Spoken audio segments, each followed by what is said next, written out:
we'll get started shortly. Just give us a few moments.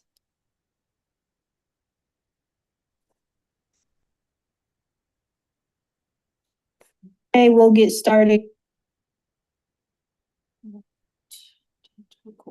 Ready?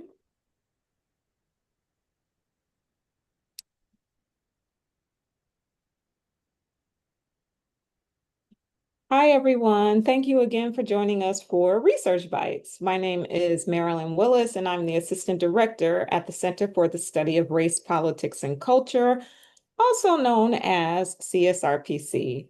The monthly Research Bites series is one of many programs that we've initiated to engage scholars, students, staff, and community members in interdisciplinary scholarship and programming around the topics of race and ethnicity.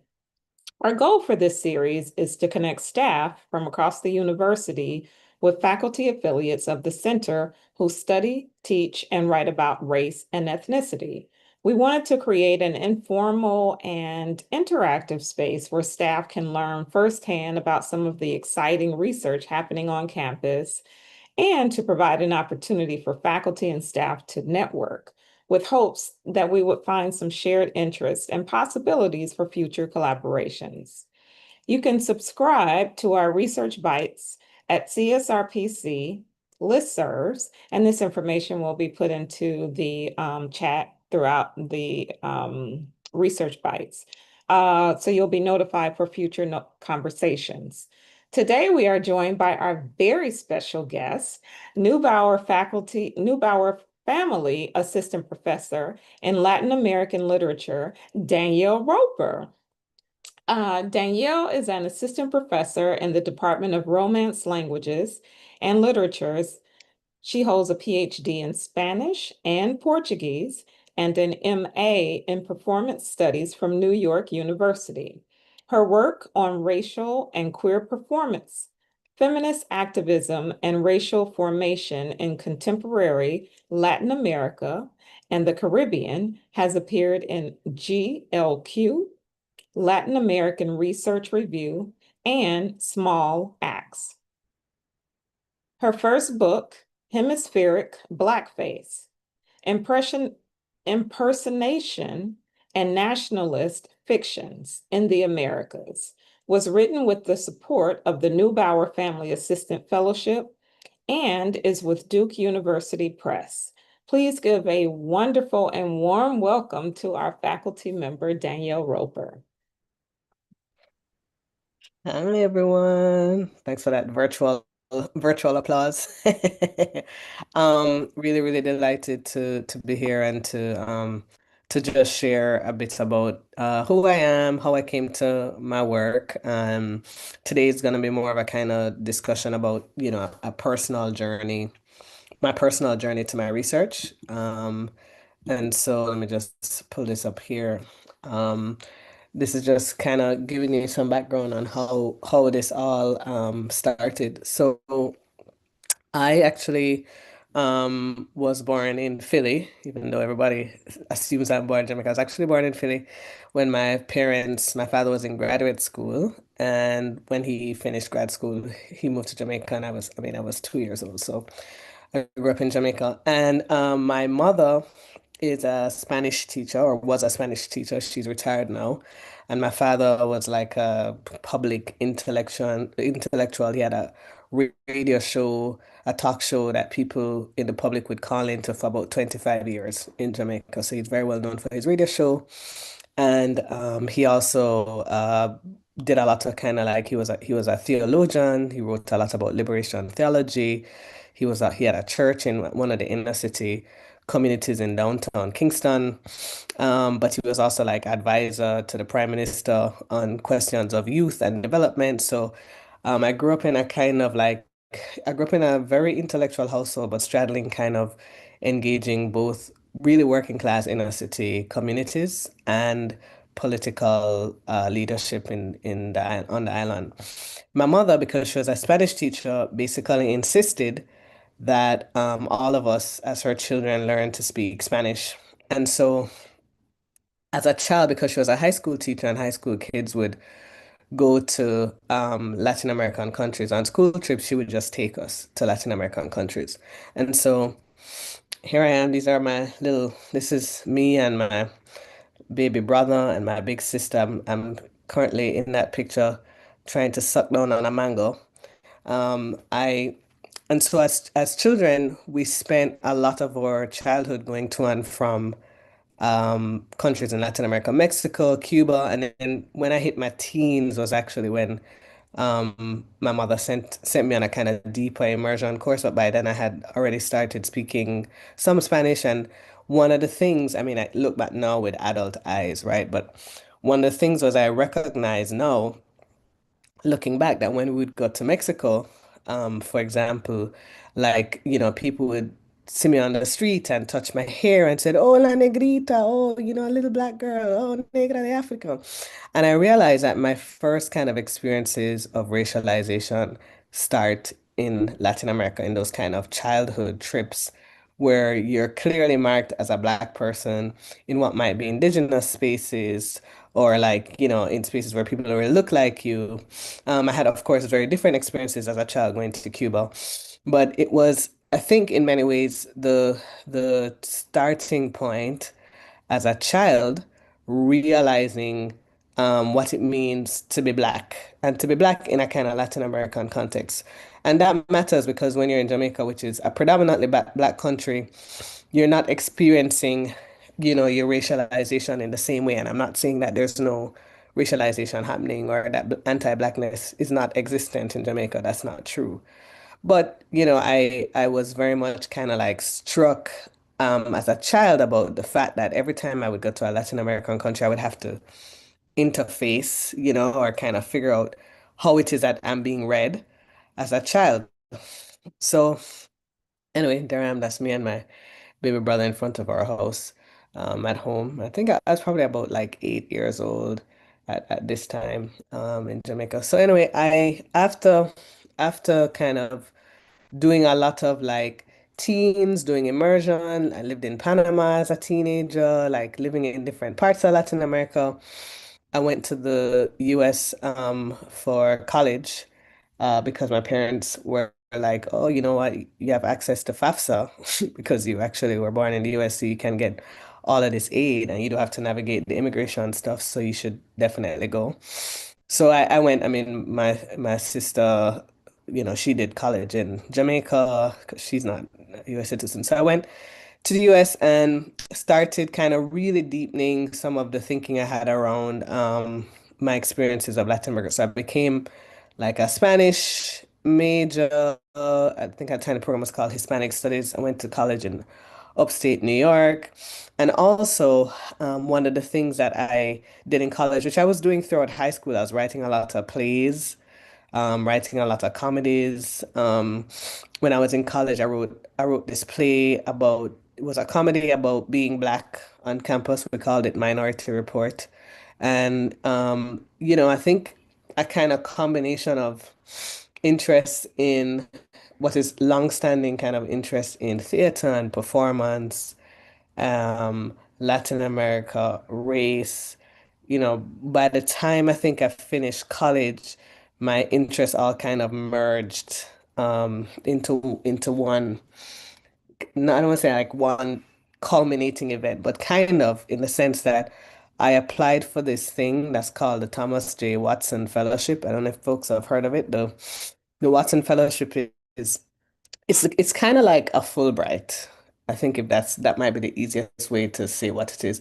It's a Fulbright, but it's only excuse me, it's only done at 50, so it's 50 liberal arts colleges in the United States are eligible for what's called a Watson Fellowship, students at these schools. The Watson Fellowship is actually a fellowship founded by Thomas J. Watson and is sponsored by IBM. And it's for you to do a year exploring an interest that you've always had. It has to be outside of the US. And so I decided to propose a project on racial humor and racial humor and process and political humor and process of democratization in Latin America. And it kind of like merged all of my um, interests. So it was about humorous protests in Latin America, and it was a study of stand-up comedy, humor in mass media, popular theater in Argentina. At the time, it was Argentina, Paraguay, Peru, and Nicaragua. I ended up basically living all over Latin America in that year, working with like performance troops, stand-up comedians, interviewing cartoonists, like finding out, thinking really about like what are what are the politics of racial representation? How are artists critiquing institutions of power in a moment of democratization in the US? So, I get this fellowship, which is really amazing because it was big money at the time, and you get to live anywhere in the world on this project. So I did this project, and I end up at that point, I'm traveling all across Latin America. This is me in Uyuni. No, this is Salta, Argentina. So I traveled all over Latin America, like explored, worked with artists, and then I ended up doing stand-up comedy in this theater. It's called the Satchmo in Peru. So I did this stand-up comedy competition, and one of the artists I was interviewing was like, you're really funny. You should do stand-up. And I was like, I don't think I can do stand-up in Spanish. But I did, and I won. Actually won the competition. I got a medal. It was like a really big thing. I just made really funny mistakes in Spanish. And yes, it was really, really cool. And then for a period, I thought, maybe I wanted to go down the road of doing more performance, but just money. Money is just being an artist is hard, and stand-up comedy is actually very hard in any language. And so I decided to move back to Jamaica. Moved back to Jamaica for like, and I worked in radio, and I worked teaching little kids Spanish at a little prep school, like kids age 5 to 12, teaching Spanish. And then I got a full scholarship to do a master's at NYU in performance studies, which was good because I was able to continue to explore my interest in performing arts and stuff. And when I went to performance studies, the people working there were trained Latin Americanists. And so it was kind of like the perfect combination of like my interest, love of arts and comedy and also like, the questions I wanted to ask about race. I could do all of it in kind of the context of performance studies. And so I did my master's in performance studies, and then I transitioned to Spanish and Portuguese at NYU.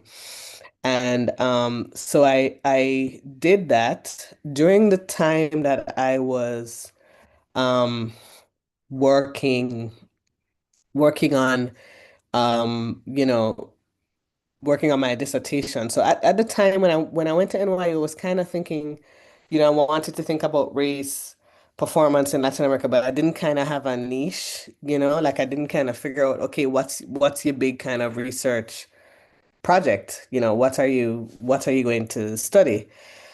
So I went to Lima. And Lima, I had spent quite a bit of time. At this point, throughout my life, I'd already been going to Latin America. So I grew up visiting countries in Latin America, and then I get to the stage of like,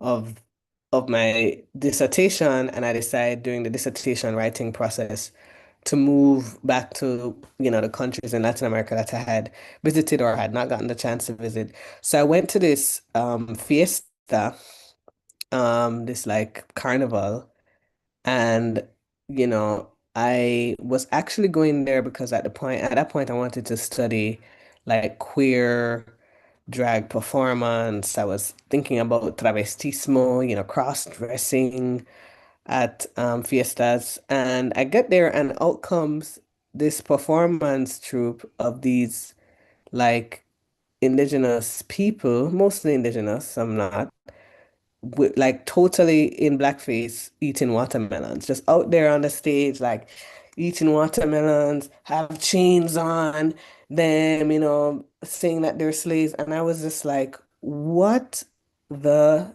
hell? And so I decided, in that moment that I wanted to kind of know and understand what is that about? What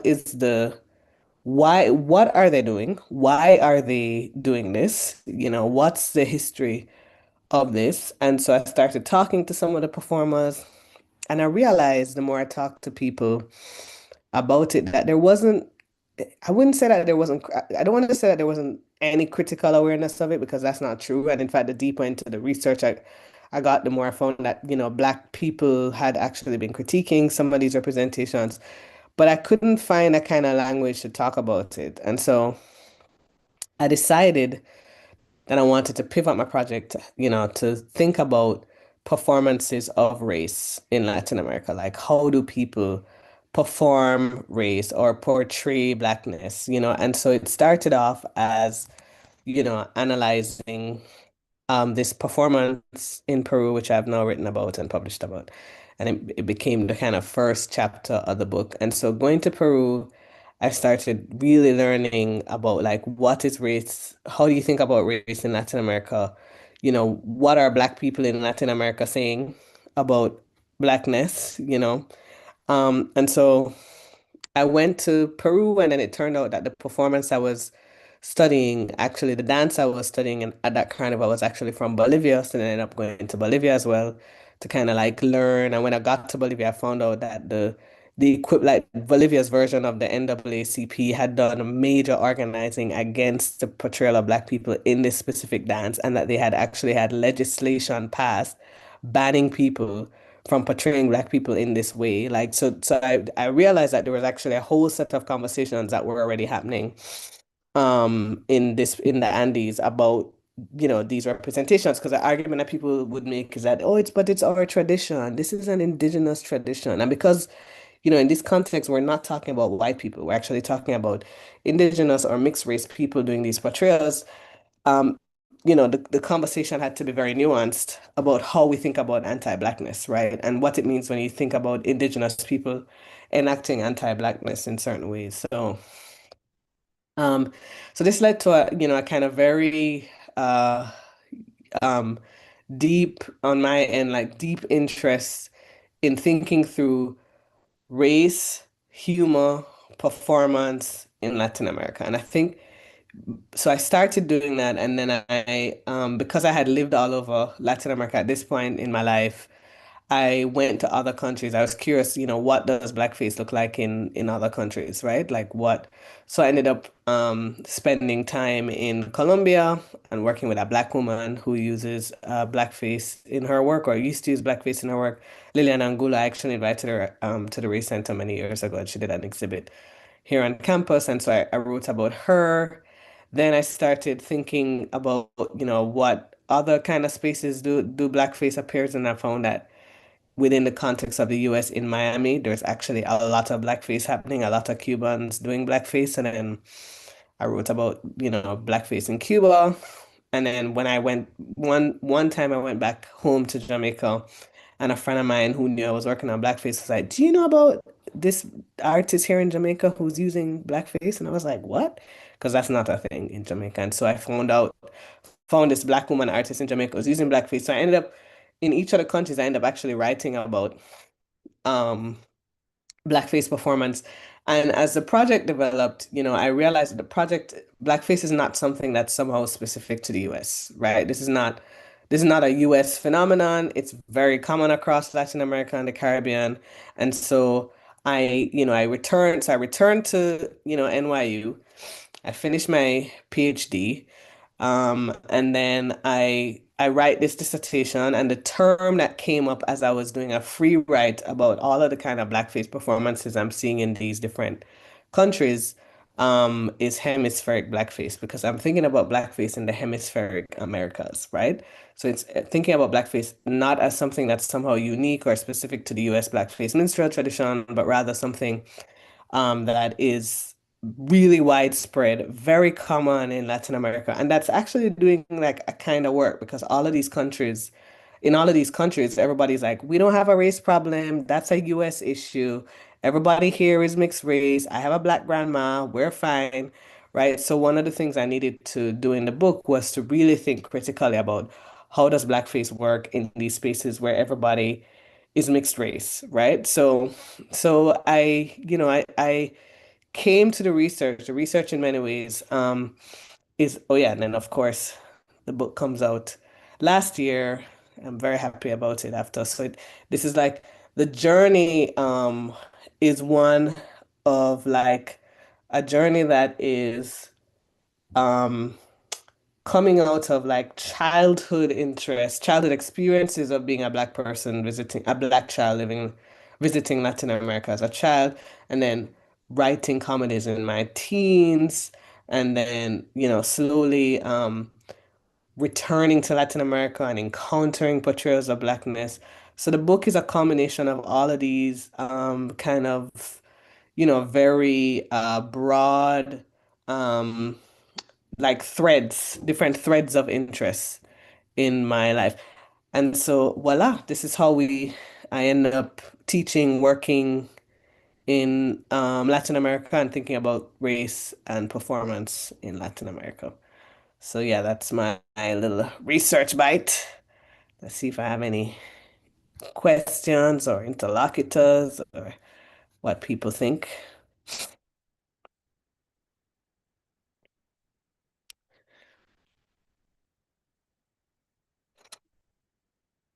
Sorry, Got chat. some questions in the chat. With your background in stand-up comedy, do you serve for him in the classroom or work as a teacher?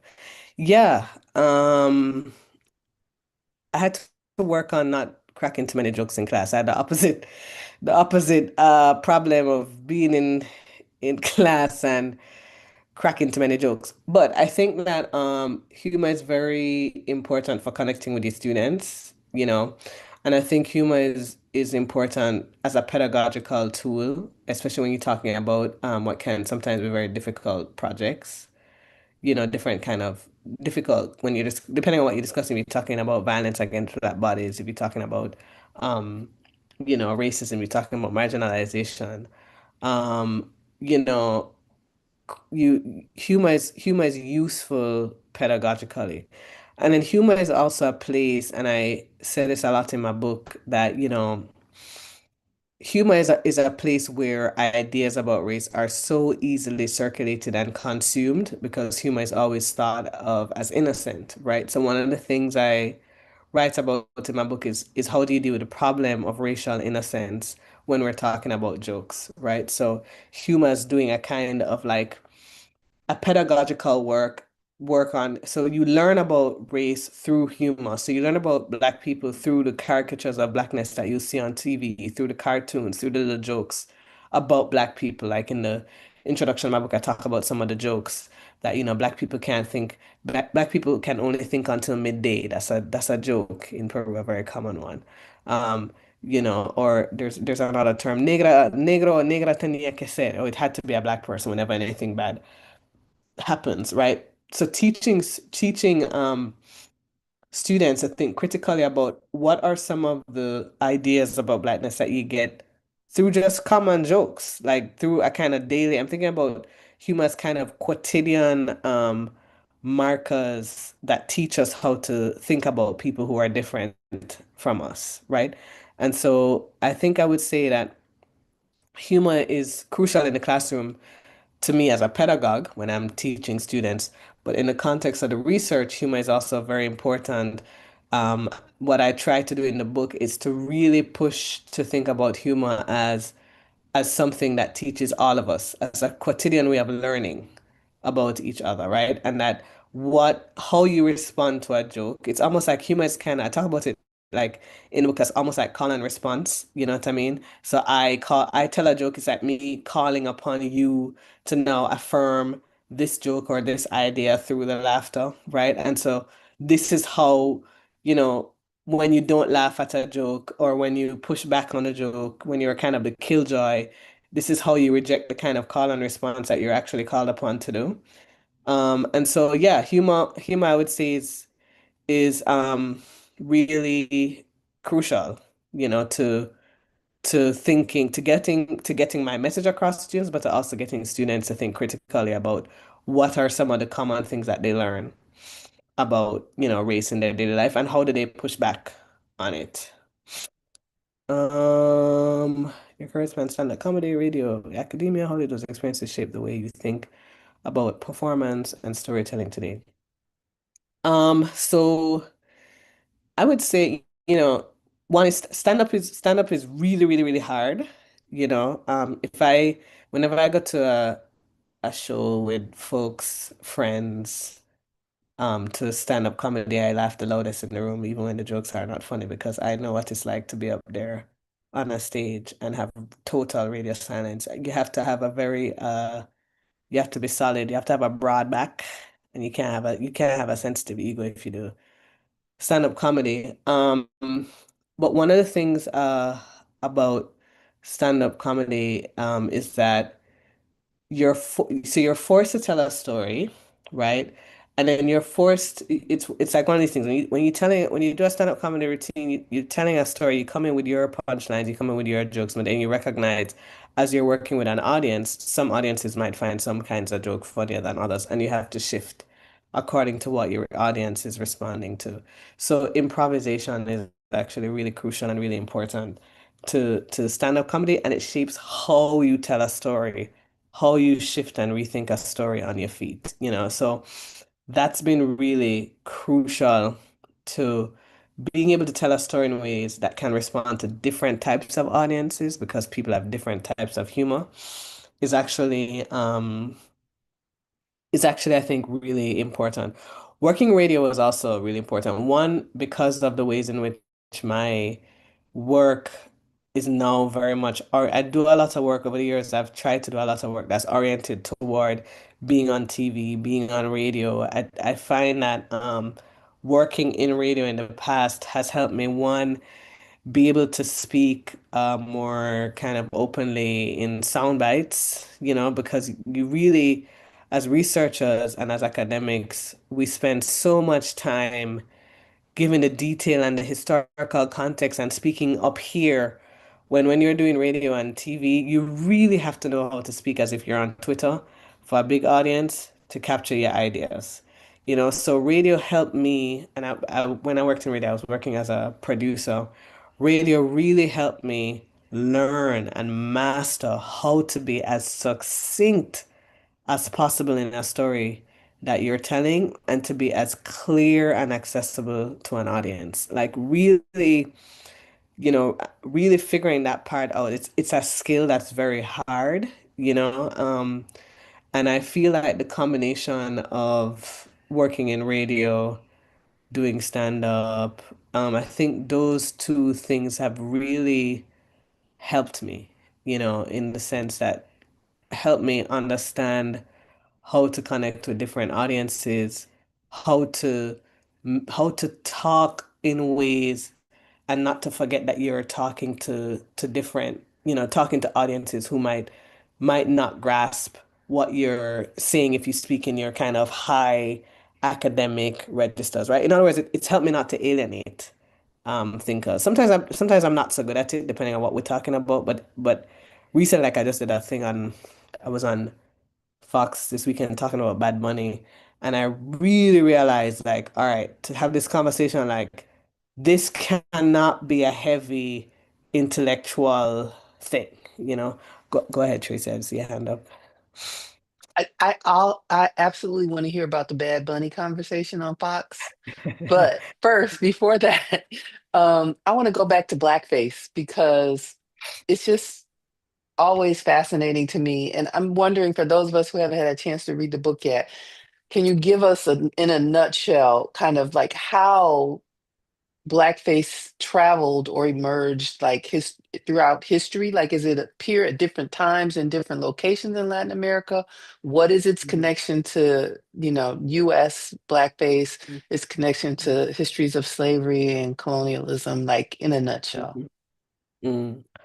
Okay, so one of the kind of central claims of the book is that blackface is a phenomena that emerges from slavery. And the reason that I use slavery rather than use US blackface minstrelsy is, for example, the performance that I write about in Peru and that's also present in Bolivia. So it's a tradition that's called El Tundique. That performance, that use of blackface actually stems from before the emergence of US blackface minstrelsy. It actually starts in like as early as the 1500s because people don't realize that in Europe people were blacking up using blackface on stage. Everything from Othello in what is British theater, but also in Spanish theater, Spain, Baltasar. What was happening is that Baltasar, the figure of Baltasar, on the story of the Three Kings, or I don't know who I'm talking about, the story of the Three Kings. One of them, the story of the Three Kings is that, one of them is a figure that is supposed to represent difference, that's supposed to represent blackness on the Spanish stage. So that figure is blacking up. When the Spaniards arrive in Latin America in the New World, they're evangelizing, they bring Baltasar and they have people as part of the evangelization have indigenous people blacking up.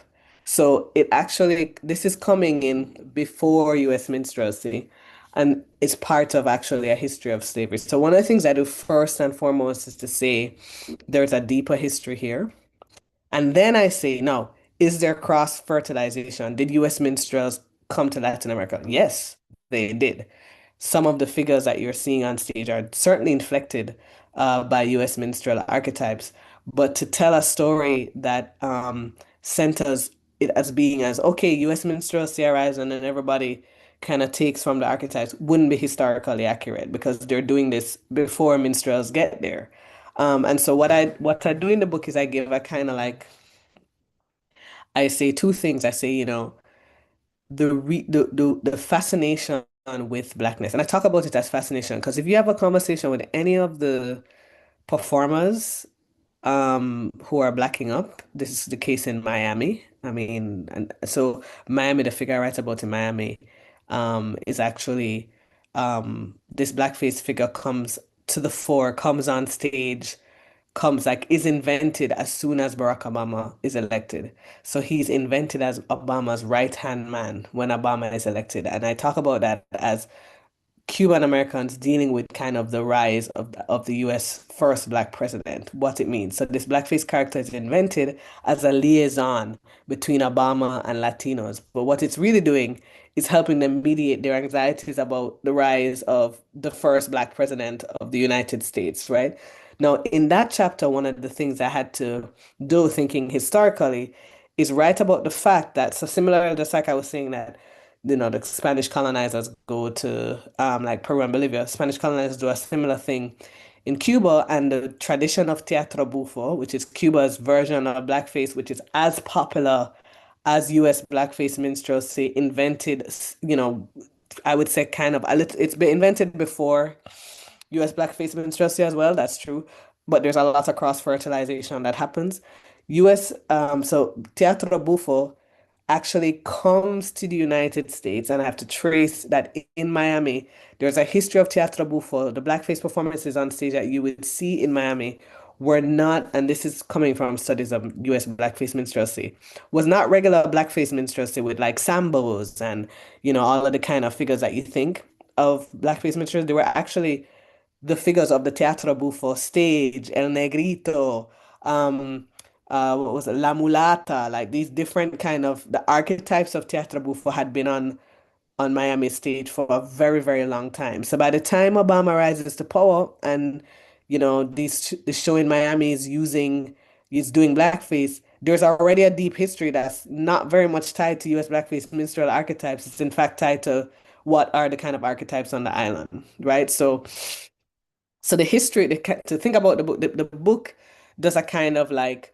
cross-fertilization is a fact of how images of Black people circulate and how minstrel archetypes circulate. But by itself, it wouldn't explain it. What would explain it is a history of slavery where people in these countries are learning about Blackness, are learning to mediate difference at a time when Black people are being brought as slaves. They're learning to mediate what Blackness is through these tropes, through these caricatures on stage. And that is happening before you even get to the US minstrels arrived and, shape them. So, yeah. What's the other question? Oh, Bad Bunny. Oh, hold on. Go on. With the idea that the blackface character is mediating anxiety, I wonder what other kind of affects are caught up in blackface performance. Is guilt a part of it? For instance, let's see. I don't say I don't say that guilt is a part of it. In fact, so I make kind of like a set of different arguments about this character. One is the anxiety part.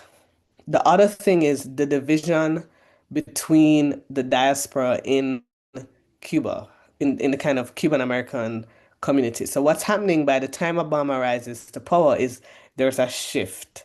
So the kind of hardline right-wing Republican stance that people know when they think about Cubans and Miami Cubans is shifting because the newer kind of immigrants to the US from Cuba are increasingly to the left, do not actually want to cut ties with Cuba. They're not in favor of the embargo.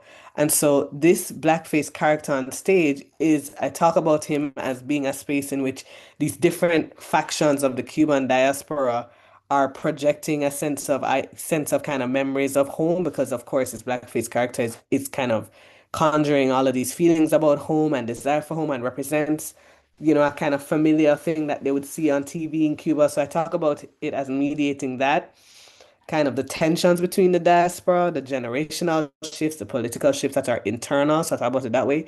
I talk about the figure as also mediating the fact that at the time, as you have these Cubans rising, you also have the arrivals of Colombians, Venezuelans, all of these kind of like right-wing Latin American immigrants who will never identify as Latino, God forbid, they'll say they're white on a census, right?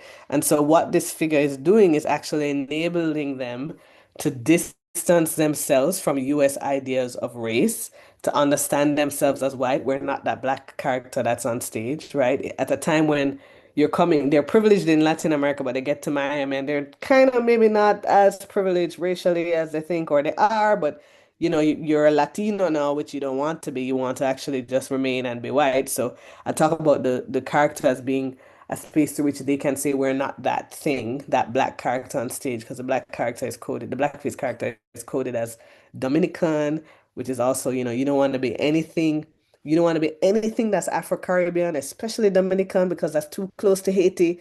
So, it's like the distance there, right? That's happening. So there's a racial distance happening. And then I'm also talking about the fact that Obama, who was known in Miami as El Negro Comunista, the communist black person, the communist black guy or communist black president, is also allowing them to distance themselves from all of the left-wing leadership that's emerging in Latin America at the time. So Hugo Chavez is big at the time. The pink tide is happening. So I don't talk about guilt. The kind of affects have to do with like disavowal, like distancing from race in the US, um, mediating internal tensions between the factions of the different diasporic groups, also like distancing yourself from the kind of left wing turn that's happening in Latin America at the time, distancing yourself from the black president. So all of these things are happening. In the book I talk about it as doing anti-blackness. The call and response I was mentioning earlier about humor. I talk about how this figure does call and response and it allows everybody in the audience to do anti-blackness, and the doing anti-blackness is helping everybody do a kind of like distancing from Obama, from race in the US, from left-wing Latin America. It's like, you see what I'm saying? Like a really complicated figure. And for black, I talk about black immigrants who are also consuming yayo, that is also, thank you,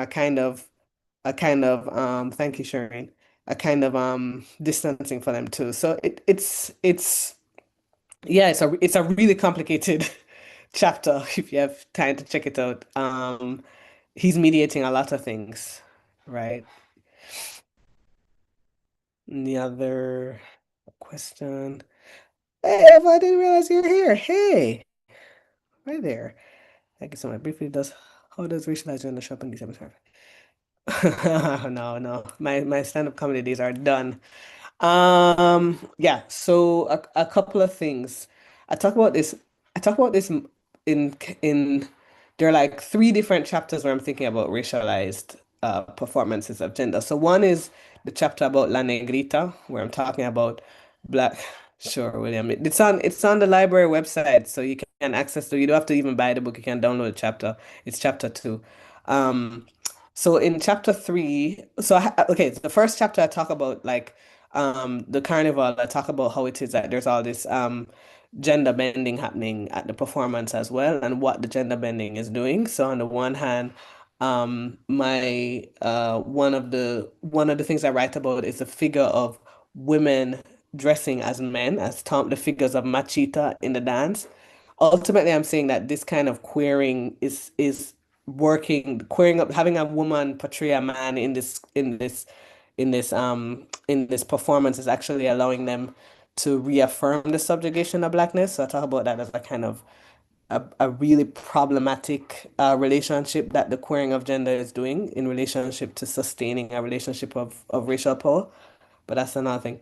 In chapters 3 and 4, where I'm really thinking about how black people use blackface, because the book is not just purely about, blackface as oppressive. I'm really thinking about what it means when black people in Latin America and the Caribbean decide to do blackface. And one of it I talk about the figure of La Negrita. I'm using Liliana in that chapter to talk about how it is that performing black woman, and she blacks up, how it is that performing black womanhood actually enables her to establish a black gaze that looks back at how black women are constructed, either as hypersexual, as dancer, perpetual musicians and entertainers, right? So the racialization of gender I talk about is a kind of like marker of resistance in this sense, like thinking through what it is that a racialized performance of gender allows the artist to do to really dismantle and to make the spectator uncomfortable. That's one.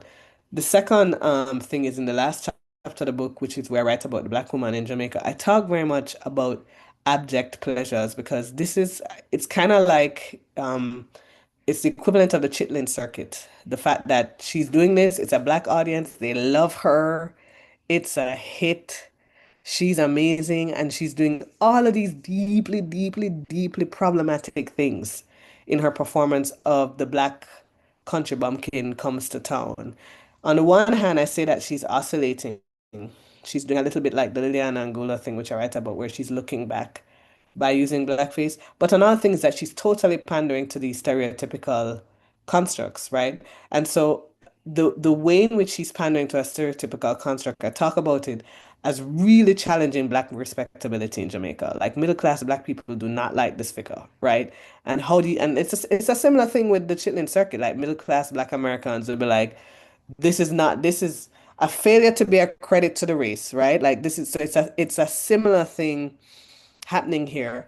And so I talk about the ways in which her as an abject figure, and I use the term abject pleasures, like what do we do with these pleasures that are so problematic, that are so, is such a disgrace to everything that we want to think about Black liberation, but at the same time, like really telling us or forcing us to confront a domain of racial enjoyment that Black people partake in. It's like Black people who love Tyler Perry. You know what I'm saying? Like totally problematic, right?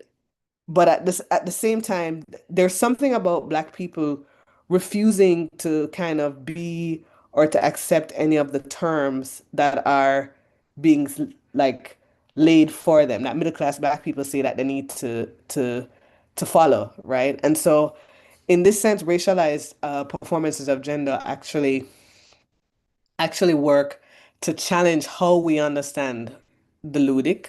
What are the terms to which we can think about what types of enjoyment and what pleasures are permissible and what pleasures are not, right? So in the book, I make a case for abject pleasures, racialized in the performances, allowing a type of the creation of a domain of abject pleasure that I say is, similar to performances of ratchetry on Twitter, right? People who are just ratchet on Twitter and really challenging the politics of Black respectability, right? So that's the last chapter of the book. I talk about that.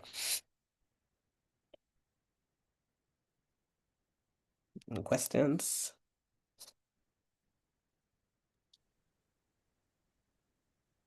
Bad Bunny. Oh, Bad Bunny. So just a head up that we decided because a bunch of us got asked to the media work, me, Jessica Baker, Agnes, we've done a bunch of media work in the last few days about Bad Bunny, and so I want to encourage everybody to check out this talk we're gonna do next week about Bad Bunny. I oscillate a lot with Bad Bunny. I love his I think he's extraordinary musically, like his capacity to riff on these different type of traditional forms I find to be amazing.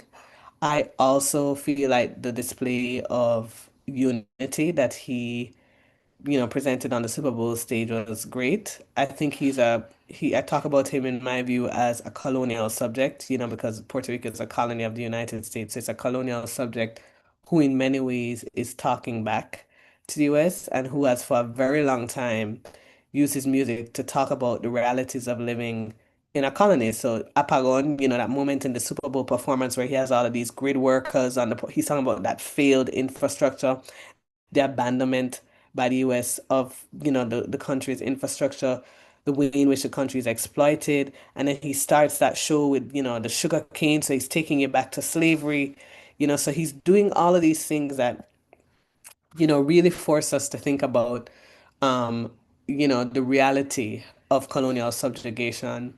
And at the same time, he's presenting you all of these quotidian scenes of life, the taqueria, the people boxing, the people playing dominoes, you go into somebody's house, the child who's being brought to the wedding at 3 a.m. and wants to sleep, and they have the child on the, sleeping on the chair. Like anybody who's been spent time with Latinos know they're crazy with that stuff. So he's really good at doing quotidian life while he's talking about the realities of colonial subjugation and being a colonial subject. And so I think it's great. Another thing is I've seen all of these mistranslations of his discussion of we are all Americans. People talk about Americans, seeing it translated to estadounidense or to US Americans, but that's not what he means. Americas is a continent. Anybody who's a Latin Americanist knows that when US, I always have to teach my students is when a US person says I'm American, people in Latin America see it to be very provincial because they're American too. So Americas as a continent. So when he's talking about we're all Americans, he's actually using it in the sense of a continental way, the way that Latin American is meaning, and not the US way. It's why he names all the countries and then he says US and Canada. That so there's a sensibility here that is oriented to moving beyond kind of the confines of empire that deems America as quintessentially US and instead expanding it to think about, the Americas as a continent. Having said that, I struggle with it because I'm very skeptical of the Super Bowl and the NFL, which is $1 billion industry, right? That uses, people think that, oh, the person in a moment of persecution, here we are celebrating the first Grammy Award for an all Spanish language album. It's like, well, everybody that knows that the history of how racism works is that you persecute and you culturally appropriate. You appropriate and celebrate the cultural forms of Black people. You do the same thing with Latinos. You create a kind of valve or space amid social unrest, which is what we're having in this country right now, where you give a kind of space for unity and for affirmation while you're simultaneously persecuting the people. This is the mechanisms of power. This is not, in fact, some kind of unique Bad Bunny is just a voice of resistance. And then, 10 years from now or 20 years from now, whatever we can hope, you know, when we have a Truth and Reconciliation Commission or whatever, wherever this is going, because this is bad, then the NFL will be like, but we in the midst of all of this dared to bring on a Latino and a Spanish speaker, right? Credit to them when it's also about the fact that they need to appeal to an international audience because the NFL is increasingly irrelevant to so many people. So this allows them to appeal to an audience that they don't kind of have a niche, in a kind of Latin American, Latino audience. Like baseball is big in Latin America. Football, what you guys call soccer, is big in Latin America, but not NFL. So this is also like a marketing move, right? At the same time. And so I am hesitant to say, oh yeah, Bad Bunny, this is just a voice of resistance. Because part of the problem too with saying that he's a voice of resistance, I was thinking really critically about his messaging, and it's like the only way we overcome hate is with love. And it's like, well, the way we overcome hate is with collective organizing. Like that's how we overcome hate, like organizing, hitting the streets. I don't know about this love stuff. You know what I mean? So it's, so I think, so I recognize the value and the amazing things that he has done. Like this is a true artist. This is a real connoisseur of music. Like he's amazing artistically. Everything from Latin trap to salsa to merengue. I mean, the guy is phenomenal and he can touch different genres and do it well, which not many artists can do. So, give him his props, but I think we need to also remember of what are the structures that have allowed him this space, and what it means. The Super Bowl, performing at halftime Super Bowl, there are a whole bunch of other things happening here that have to do with how Power and Capital works, you know. All right. A ver. Any other questions? When is it's so we're gonna do next week Friday at 12 to 2. We haven't found a venue yet. In fact, I might reach out to you guys. Maybe the Race Center can just have us there. Because we want to show the halftime show and like show his performance, 30-minute video, and then have our little informal talk. We're thinking a lunchtime thing next week Friday, 12 to 2. So I'm gonna reach when we hang up. I don't know if they found a venue yet, but before, because we just planned this morning. So if I get when I'm gonna see what they say in the email, and I might reach out to you guys, Tracy and Marilyn, about it, because I'm hyped to hear what Jessica and Agnes. Jessica wrote a piece in The Guardian. Agnes did a interview with The Observer and El Nuevo Dia or something like that. And so like I'm curious. I don't know what their take is, so I want to hear their take too. So I think it'll be a cool kind of informal chat. So yeah. Hi, Jam. Hey there. My God, it's been years. Blast from the past for sure. Blast from the past. I Are you just here? got out You in of, Chicago? yeah, I'm in Chicago. I just got off a memoir writing class where I talk about my time in Brooklyn. So it's like, then I opened my email and I saw this talk and I was like, oh, Brooklyn is All right, knocking we on the gotta door. There it we is. got an email. Let me hear. I'm gonna put my email here. Email me so we can grab lunch or something. I was like, is Perfect. that I saw Jim Conway. I'm like, wait, who's this? Oh my God. Okay, Hmm. let's get together. Let's get together soon. Let's do it. Yeah. So yeah, that's my story. Thank you so much for the. I mean, I don't know. Am I rushing? Are we good? Oh wait, I guess we're good with time. Yeah. All right. Yeah. Thank you guys.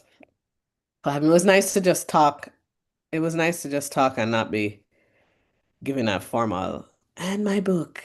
This was really whoever came up with this idea. This is great. To just kind of like speak in Tiara. a more informal way. This is great, Tiara. Like, to come and give a talk that it's. I mean, in many ways about my book, and we end up talking about my book, but without it being me giving like I just gave a talk at Northwestern, a formal lecture, and like this is much more forcing me to make it kind of accessible and chill and easy. I really. Really appreciate this space. Wonderful. I've only been to one before, so I'm gonna try and catch the other one. I see Abby Man, who's a friend of mine. I definitely want to hear her talk too. So Yeah. this is great. It's challenging for some people. I know Tiara said this to you in advance, though, but it's challenging for some academics to be able to give this kind of talk Yeah. that blends both their scholarly interests, but is at a level that the lay Yeah, it's audience very can hard. understand. Yeah. It's definitely a different register for sure. And we're trained to speak in a certain register. So I can imagine that is challenging to do it. So no, I'm really when you sent me that email, you're like, baby picture. I was like, oh, because I was stressed out. And then I Oh, you were told my wife stressed. about it, and she was like, and I was like, oh, it's not like I don't have to do like an academic. I was like, okay, I got this. That's fine. Yeah, Great. yeah. Good. Thank you. This is great. Yeah, Do you thank you want to so talk a little bit about your curatorial work and the Oh yeah, we exhibition didn't that, even yeah. talk about that. Yeah. So one of the things that I'm committed to doing, is using money from the university to give a platform to Black people in Latin America. Like literally, that's one of my dreams of like, because one of the challenges I have had as someone who works on race in Latin America is not finding spaces where I can easily access Black people, Black artists, Black Latin American artists' work. You know what I'm saying? Like it's never, and I struggle with it in my teaching. Like wanting to teach students like how are Black people talking about Blackness in Latin America? Like what are they doing? What's their work? What's kind of like the oof? Who do you need to know? And so, one of the things I decided to do was to through my work with, the Slavery and Visual Culture Working Group, was to do an exhibit at the time of COVID, and we did it around the time, launched it at around the time of the George Floyd protest. It kind of, the timing just all kind of worked um, to getting a bunch of like black artists from across the Caribbean, especially. And we aim to make it like Anglophone Caribbean, Hispanophone Caribbean, because we found that, well, I found as someone who's obviously, I'm from Jamaica and I'm a Latin Americanist. I find that, Anglophone Caribbean people are not really talking to Spanish people from the Spanish speaking Caribbean and vice versa because of the language barrier. There's like but when you look at how they're talking about blackness, it's totally similar because it's Black Caribbean people and you're facing the same reality. So, yeah, so I launched this exhibit, visualizing performing blackness in the afterlives of slavery at Caribbean Archive, and we got like artists from Venezuela, Trinidad, U.S. Virgin Islands, Jamaica, Dominican Republic slash New York, Puerto Rico, Cuba. Like we got like a really cool Colombia, like great mix of just like, and we mixed it like some are like generational differences, so some are like really old, kind of at the end of their careers, some are like young, some are less known, some have not received as much kind of recognition. Folks like Luis Vasquez La Roche, who's pretty new, or like we put a Colombian dance group to do it. We were very lucky to have the help and sponsorship of the Race Center for a long time. And so, the curatorial work is me in many ways wanting to create a platform and a venue that could be a pedagogical tool for students who want to know about like Black art in the Caribbean. And it's good that that exhibit, I found out, people are teaching it at different institutions. I've had people write to me, other faculty members write to me about thank you for this exhibit, like, because it's a real dearth. Like it's very hard to just find, just like black people in Latin, and then the work is amazing. So a couple of them have since done exhibits like at the MoMA. I know Awilda was doing something last year. I don't remember where she did, somewhere in New York, some big museum in New York. So we have like, a mix of a couple of the artists have really taken off, in terms of the work that they're doing. So, it's open online exhibit. We've been really committed to keeping that website alive, and we've been able to do it. So the curatorial work is about, engaging race and performance, but in a way that black people get to put their own voices, and people can check them out, whenever they want. So yeah, that's my that's my curatorial work, and I'm always so hyped for it. I always, it's one of the things I circulate with. Second to my book, of course. My book is that's my baby, that's my brainchild. But like, the exhibit is the thing the one of for me a crowning achievement, because of how many people have discovered use it to teach, to learn about, Black art. So it makes me really, really, really happy to do it. So yeah.